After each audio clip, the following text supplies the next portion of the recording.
Hello everyone, Jurassic Man here, and today we're going to be taking a look at the Mattel Jurassic World Dino Escape Mega Destroyer Charcharodontosaurus, or as some documentary call it, Charcharodontosaurus. So, before I begin this review, I just gotta make a disclaimer. This is going to be the last in-box review for my figures. For two reasons. For one reason, most of the boxes I already got rid of already. This is just one I want to keep in box because I really love this figure. And I'm excited for the repaint that's going to come out later this year. So there's that. And two, because the whole box review thing has already been done to death already, I'm pretty sure everyone knows what the box looks like.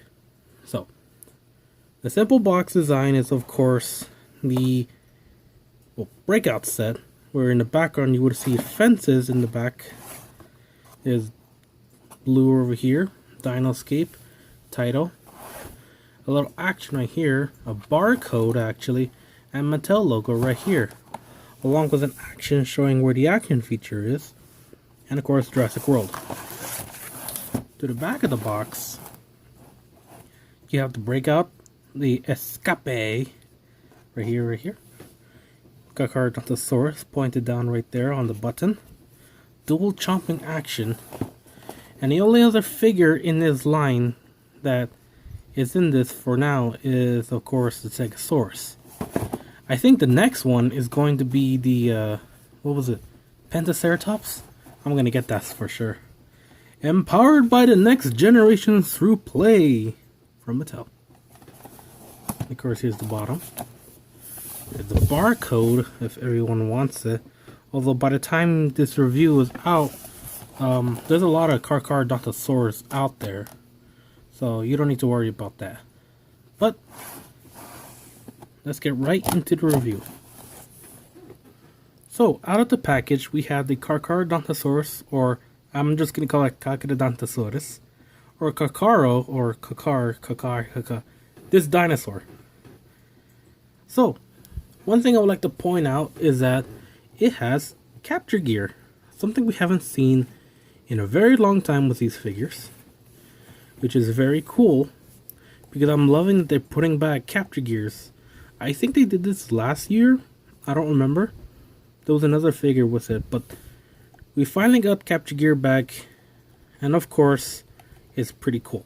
But before we get into it, I would like to show the figure itself. So let's take that off and look at this beauty. Just look at that head sculpt. Look at all the individual details. Honestly, this is one of my favorite figures to come out in this new line. And that was the one I was excited for the most to see. Something I like to point out that I'm pretty sure everyone already figured out by now is that this is actually a look and design from the Jurassic World Evolution game. So if you have a picture right here of the Charcharodontosaurus from Jurassic World Evolution, you can see the comparison and very closely how they match up together. The one thing is missing is a giant spike that's in the top of the head. It has it right there, but it's not that massive. But it does have massive feet. But we'll get into that stuff later. What I just like to point out is how cool this figure is. It just really is. Just look at that. Plus that new repaint that's going to come out is going to make it much better.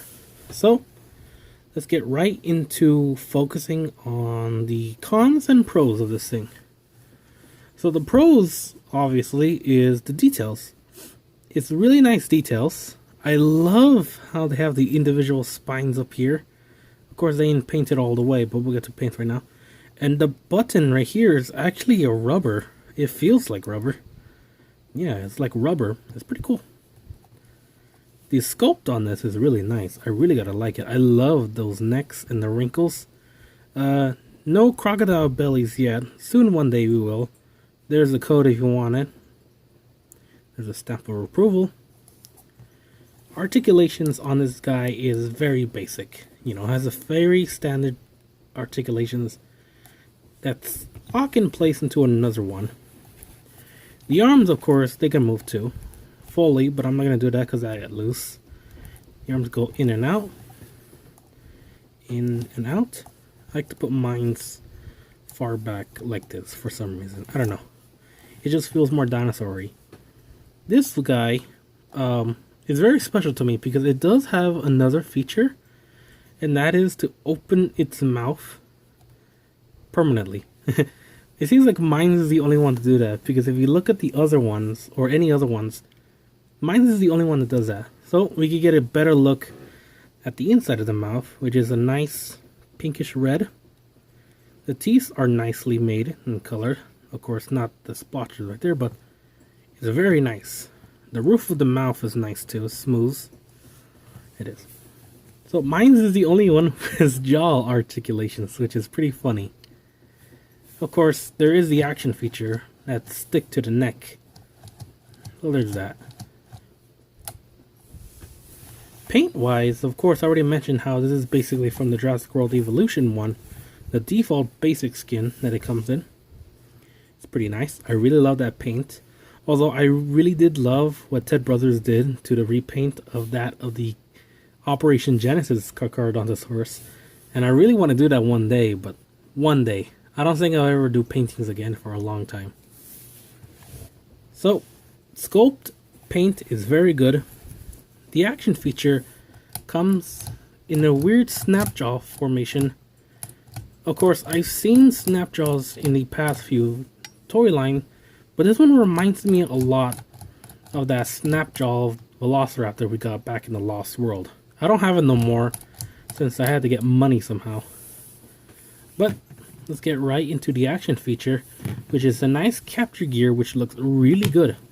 As you can see right here. It has a very vague shape to the dinosaur's head, with the eye covers right here, the muzzle right here, and of course the restraints on the top here. I feel like there's supposed to be more for it. Well, it's alright. I like how nobody mentioned out this is actually padding, you know, soft padding that they usually put. So that's, at least they make the dinosaurs feel comfortable when they have this on. So what you do is that you get it to the bottom of the head, right here. And you attach the attachment points right here, like so. There's a corner right here, a little arrow pointing where it is. Alright? And then you're supposed to press the action feature and the gear will fall out. Of course, that was a little bit of a hassle. So let's try that again. This way so you guys can see it better. So the feature does get stuck a lot for mines. I don't know if it's just mines, but yeah. The guy is free. He's ready to kill. He's ready to eat. Rawr. Rawr. There's that. For comparison, we have right here the Baryonyx Grim. It is the only unique one out of the trio, since the other one has the jaw action. This one has a movable head, which I like better than that jaw action one. I have Limbo, so between those two, I like this one the most. I'll get to review to this one once I have the other one, Turbo I think was his name. And then right here, we have Alan Grant, for comparison of the human figure line. Of course, you can see this guy is pretty big. I would get the Spinosaurus out since Charcharodontosaurus and Spinosaurus lived at the same time. But after the last review, it's a little hard to get them out. I gotta make space somehow, and I lost space to keep it together. So what is there to say about this figure? I love the details, I love the paint job, I love the action feature, and the capture gear is very cool. My only gripe of the whole figure is the fact that toe claws aren't painted. But since when are the Jurassic Park figures toe claws are ever painted? Not a lot actually, even back in the Kenner line. Back in the original Jurassic Park, their toe claws and claws are obviously have not been painted that well. So, what can you live with? So, I'm going to give this guy a 5 out of 5, because this is a really good figure, and I cannot wait for the other one to release. I hope they release one with sound. I don't think so, but I really wish they do. Anyways, hope you guys liked this review. Remember to like, comment, subscribe, and I'll see you guys on the next one.